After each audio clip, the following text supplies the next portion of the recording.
Welcome, audiophiles. In this video, we delve into the world of high-fidelity audio with the top 5 best integrated amplifiers of 2025. These powerful components are the heart of any audio system, delivering exceptional sound quality in a truly immersive listening experience. We'll explore key factors like power output, connectivity options, build quality, and sonic performance to help you find the perfect amplifier to elevate your audio setup.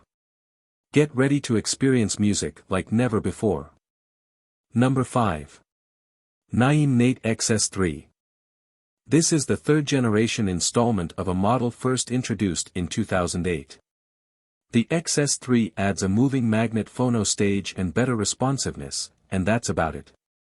If that sounds negative, it shouldn't. The XS3 is a killer stereo amp, having earned a well-deserved 5 stars and multiple What Hi-Fi awards for its trouble. Why? Attention. 2. Detail. Open it up and you'll see what we mean. There's immaculately assembled audio circuitry, with fantastic care shown in reducing the degrading effect of outside interference and unwanted interactions between components, down to the way the connecting wiring is shaped and the exact number and placement of the tie clips used to hold it in place. Such engineering care shines through the Nait's performance. The sound is much crisper and more agile than its forebear. It might not be enough of a difference to justify upgrading from its predecessor, but it still makes for an awesome amp nonetheless.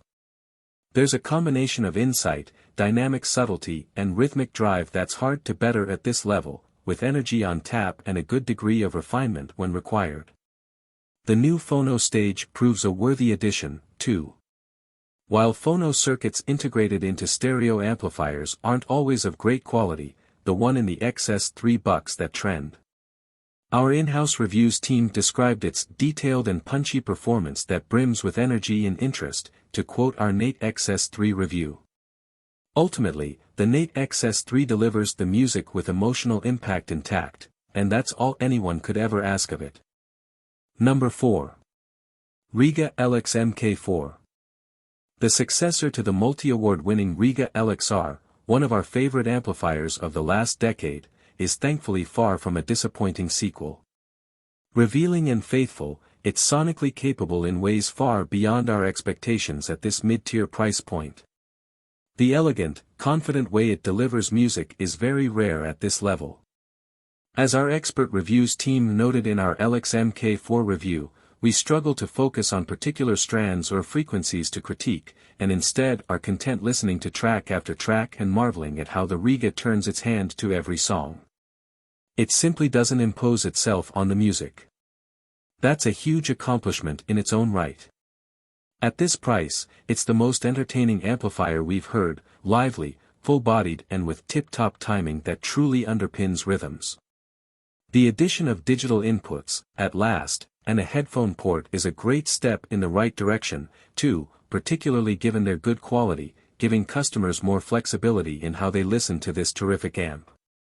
If you take the time to partner it carefully, we'd avoid any bright or forward-sounding kit as a rule, pairing it with speakers with more richness to the tone, like the KEF LS50 Meta or Wharfedale Linton, will give the sound more body and weight. This stereo amplifier will work wonders.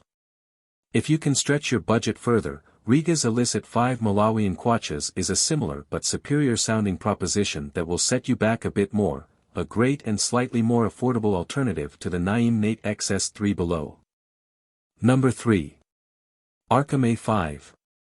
Arcam's once dominant presence in the affordable stereo component market definitely waned in recent years, leaving the likes of Cambridge Audio, Marantz and Rega to take bigger pieces of the pie. Cambridge Audio's CX-A61 sat in this very spot on this list for many years, in fact. That it no longer does tells you a lot about how good Arcam's new A5 is. Like its next level up A15 sibling, at the top of this list, the A5 is a stonkingly good stereo amp for the money. It may be the most affordable amplifier in the all-new radio range, yet it perfectly encapsulates what the company is trying to do. To our eyes, this is a fresh and modern-looking product, and to our ears, it is just as attractive. An amplifier at this price point is as likely to be partnered with budget kit as it is more premium offerings, so it has to be forgiving enough not to emphasize the shortcomings of more limited partnering equipment, yet still have the insight and transparency to make the most of more capable partners. As our reviews team was pleased to report, the A5 manages this balancing act superbly. It has a sweet nature that while full-bodied and smooth never airs far enough to rob the life from the music, reads our A5 review. It's controlled and remains composed even when the music gets dense, and lows are pleasingly well-defined, authoritative and agile. Turntable owners will be pleased to read that the phono stage is a good one, clear and expressive, while the DAC stage feeding the coaxial and optical inputs is of similar satisfying quality. Partner the Arcam with suitably capable sources and speakers, and it will invariably deliver musical and enjoyable results. It has been many years since we've heard such a convincing stereo amplifier from Arcam. If you are thinking of buying at this level, this one has to go at the top of your shortlist. Number 2. Rotel A8. For many years, Marantz's entry-level amplifier has taken this spot as our most recommendable budget entry, but Rotel has come along this year with the no-frills, performance-first A8 and knocked it off its perch. It has won not only a What Hi-Fi Best Buy award this year but also the most prestigious Product of the Year award in the stereo amplifier category. The new budget class leader reminds us of Rotel's excellent, award-winning budget models from the early 2000s, combining excellent build quality with a sonic performance that sets the benchmark at this modest price point. Let's get one thing out of the way, the A8 doesn't offer Bluetooth or digital inputs, sticking simply to line-level inputs and an phono for connecting a turntable. We don't think that's the end of the world, though, particularly as the DAC module inside a half-decent budget streamer or CD player tends to outperform those inside budget amplifiers anyway. Sure, Bluetooth would have been nice, but you can easily cover that bass either with a music streamer or an affordable Bluetooth receiver. Elsewhere, the Rotel does everything right. The Marantz PM6007 it surpasses may sound more spacious and fluid, but the A8 offers greater insight and is all the more compelling for being able to dig up finer details. As our expert reviewers noted in our A8 review, this is an amplifier that just fades into the background, letting the recording and the other components in the system step into the limelight. If you are looking for a standout budget amplifier, ignore this one at your peril. There aren't many alternatives around this price point that we can heartily recommend, although the aforementioned Marantz is still a great alternative, particularly if you do want digital inputs. And the Rega I/O is a half-width joy that doesn't cost much more. The high-performing Mission 778X is one to consider if you want Bluetooth and a USB or simply value retro aesthetics and/or a half-width box and can afford the £549/$549/1099 Australian dollar outlay. If you're looking for an even cheaper option, however, we would point you to the 5-star Cambridge Audio AXA35, which is a brilliant, my first amplifier option. Number 1. Arcam A15. Previous Arcam efforts have always looked tidy, but the British brand's new Radia range, with the all-black finish and subtle yellow accents, looks sleek and modern. Of course, the best part of the Arcam amplifier makeover doesn't concern aesthetics. The middle sitter in a range of 3, the A15 has this powerful, precise and poised character regardless of the input chosen.